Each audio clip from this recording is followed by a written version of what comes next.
You're lying awake at 3 a.m., replying every text message. Your heart races when you hear their name. You can't eat. You can't focus. You feel like you're losing your mind, and in a very real neurological sense, you are. But here's what terrifies people. That same person who once made your dopamine receptors fire like fireworks, 6 months from now, a year from now, they might feel ordinary. Not bad, not wrong, just ordinary. And you'll wonder, did I make a mistake? Did I choose wrong? Or is my brain playing a cruel trick on me? The answer is more unsettling than most people realize. From a forensic psychology perspective, what we call falling in love looks remarkably similar to a diagnostic profile I'd see in someone experiencing hypomania or even substance dependence. I don't say this to diminish love. I say this because understanding the mechanism helps us stop blaming ourselves when the intensity changes. In those first weeks and months, your brain is flooded with a chemical cocktail that would make any pharmaceutical company jealous. Dopamine surges create that obsessive focus, the reason you check your phone every 30 seconds.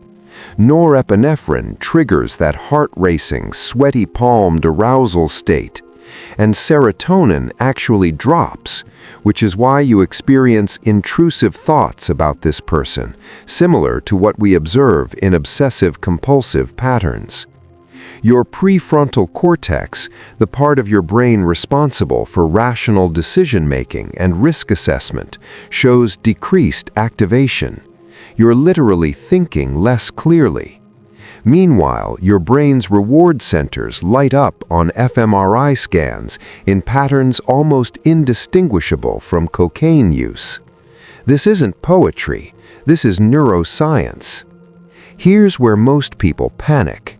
Between 12 to 24 months, sometimes sooner, this neurochemical storm begins to settle.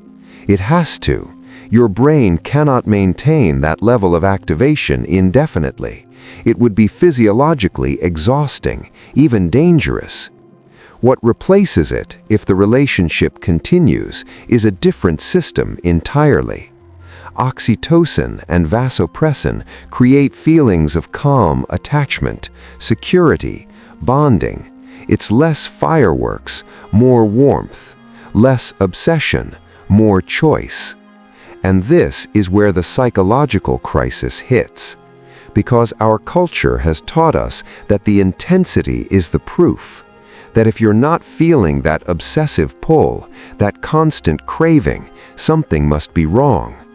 We've confused the neurological state of early attraction with the thing itself. We've mistaken the match strike for the sustained flame. In my work analyzing relationship patterns in forensic contexts, examining why people make the choices they make, why they stay or leave, why they harm or protect, I see this confusion play out tragically.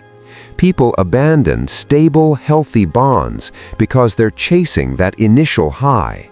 They interpret the natural neurological transition as evidence of incompatibility. Your brain has another trick it plays on you: hedonic adaptation, the same mechanism that makes you stop noticing the luxury car you wanted so desperately or the apartment you were thrilled to get, applies to relationships. Novelty triggers dopamine, predictability does not. This means that the person who once seemed endlessly fascinating becomes known. And your brain, designed to prioritize new information relevant to survival and reproduction, stops giving you the same reward system for their presence.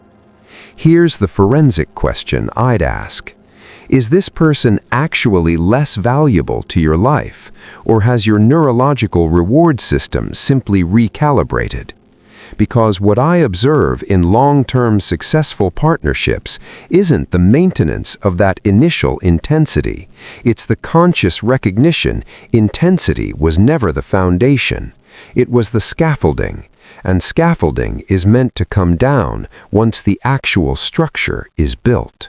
The most difficult truth: that early intensity often tells you very little about long-term compatibility. In fact, the most intense early attractions sometimes correlate with relationship patterns that would concern me professionally. Anxious avoidant dynamics, projection, unresolved attachment wounds being activated. Sometimes what feels like incredible chemistry is actually two people's traumas recognizing each other.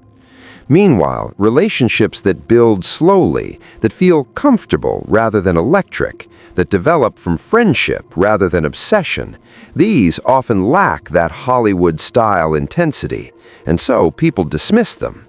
They're waiting for the feeling that their brain can only produce under specific, temporary neurochemical conditions. If you have learned one or two from this, don't forget to hit the subscribe button. You don't want to miss the next chapter. If you're in the fade right now, if you're looking at someone you once couldn't stop thinking about and feeling confused by your own relative calm, consider this. The question isn't, do I still feel crazy about this person? The question is, do I still choose this person? Do they make my life richer? Do we build something together that matters? Do I respect who they are, not just how they make me feel? Because feelings, as I can tell you from years of analyzing human behavior under stress, are unreliable narrators. They shift with your blood sugar, your sleep quality, your stress levels, your menstrual cycle. They're valuable data points, but they're not the whole story. The intensity fades for everyone. The obsession recedes. The question is what you've built while your prefrontal cortex was offline. Here's what I wish someone had told me, what I now tell others. Love is not something that happens to you, at least the kind that lasts. The falling, the intensity, the neurochemical storm, that happens to you. That's your brain doing what millions of years of evolution designed it to do: bond you quickly to potential partners and motivate reproduction. But love as a sustained commitment, as a daily choice, as a partnership that endures, that's something you build consciously after the chemistry has done its initial work. And the tragic irony, many people leave when the real work begins, mistaking the end of the beginning for the end of the story. Understanding the psychology doesn't make it less magical, it makes it more honest. And in my experience, honesty is the only foundation that holds. The intensity will fade. Your brain will recalibrate. The person who once consumed your thoughts will become familiar, and then you'll have a choice. The choice your neurology never prepared you for, but the one that actually determines everything.